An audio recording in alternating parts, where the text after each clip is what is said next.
श्रीलंका पर अपना जासूसी जहाज भेजने के बाद चीन पर भारत का आक्रमण। भारत सरकार ने चीन की मनाही के बावजूद किया ताइवान देश में भारी निवेश।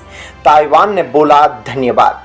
जी हां दोस्तों, अभी हाल ही में भारत और चीन के बीच काफी तगड़ी भिड़ंत हो रखी है और एक के बाद एक कोई न कोई ऐसी घटना घट जाती है जिसके बाद चाइना और भारत की दुश्मनी और कट्टर हो जाती है। अब दोस्तों, कल ही चीन का युआन वांग 5 जासूसी जहाज भारत के मना करने के बाद श्रीलंका के हम्बनटोटा पोर्ट पर पहुंच गया।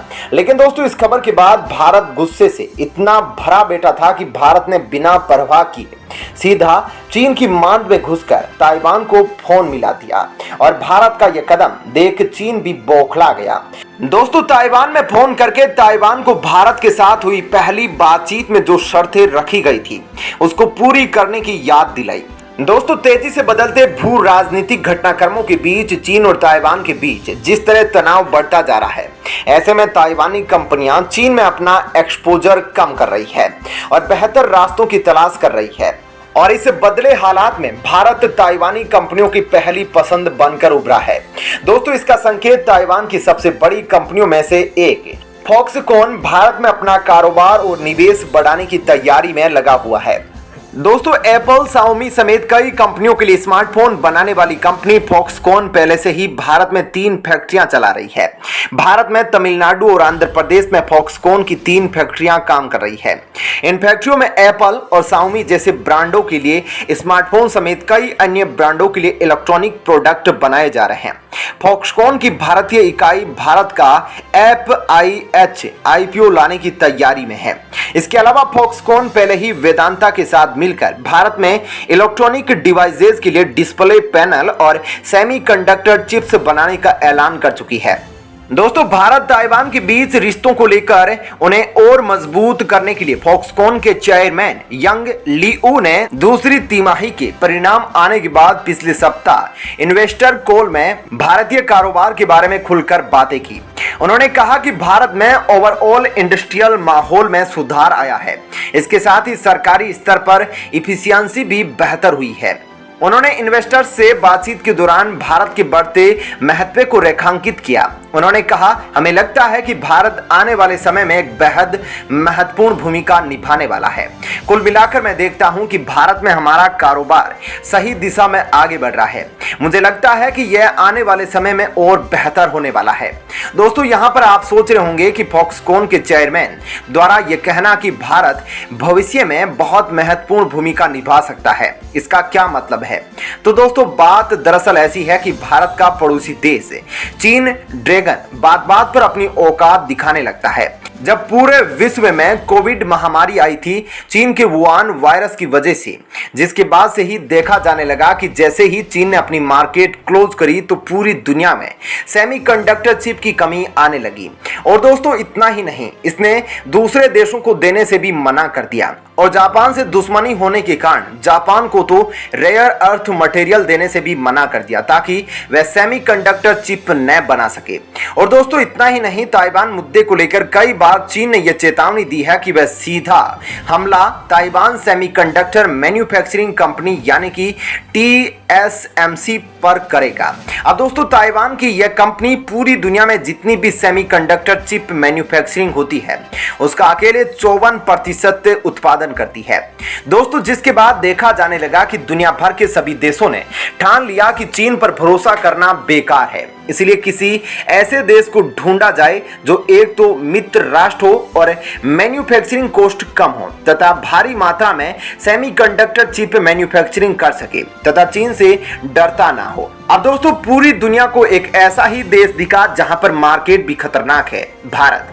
और भारत भी कोविड महामारी में चीन को पीछे छोड़ना चाहता था और चीन से भागकर आ रही सभी कंपनियों को यहां मौका दे रहा था।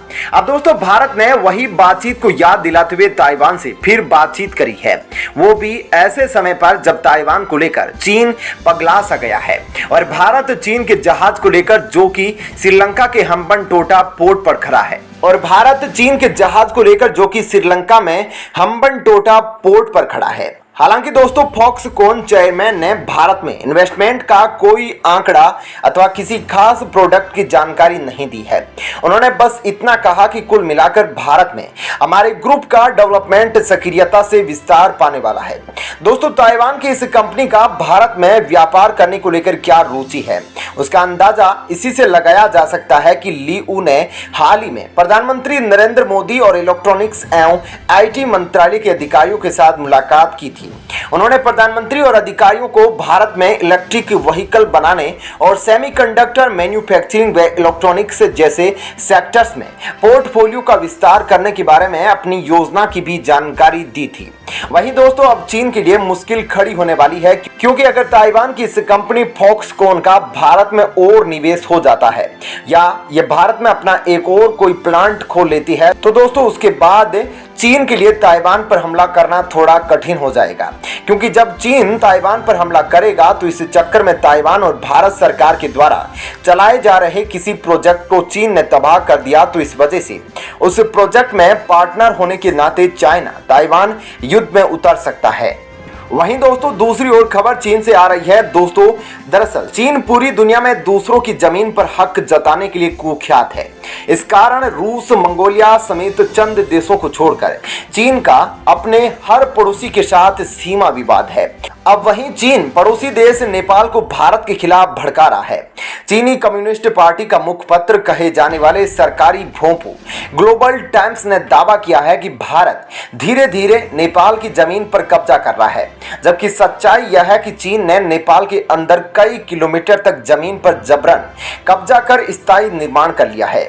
इतना ही नहीं, चीनी सेना ने नेपाल सीमा पर लगी कई बोल्डर पिलर को भी उखाड़ कर फेंक दिया है। खुद नेपाली गृह मंत्रालय की कमेटी ने स्वीकार किया है कि उनकी जमीन पर चीन ने कब्जा किया हुआ है। इस कमेटी ने पिछले साल अक्टूबर में ही प्रधानमंत्री शेर बहादुर देउबा को अपनी रिपोर्ट सौंपी थी। ग्लोबल टाइम्स ने अपने अखबार में लिखा कि भारत एलएसी सीमा पर लगातार नए कदम उठा रहा है। 14 से 31 अक्टूबर तक भारत और अमेरिका उत्तराखंड के ओली में वार्षिक युद्धाभ्यास आयोजित करने वाले हैं। ग्लोबल टाइम्स ने आरोप लगाया कि भारत ने जानबूझकर वास्तविक नियंत्रण रेखा से 100 किलोमीटर दूरी पर इस युद्धाभ्यास को आयोजित करने का फैसला किया है। भारत ने 8 अगस्त को अमेरिका के साथ 24 दिनों तक चलने वाला एक और युद्धाभ्यास वज्र शक्ति को शुरू किया था। लेख में आरोप लगाया गया था कि भारत ने चीन को निशाना बनाने के लिए अमेरिका के साथ इस इलाके में सैन्य अभ्यास करने का फैसला किया है।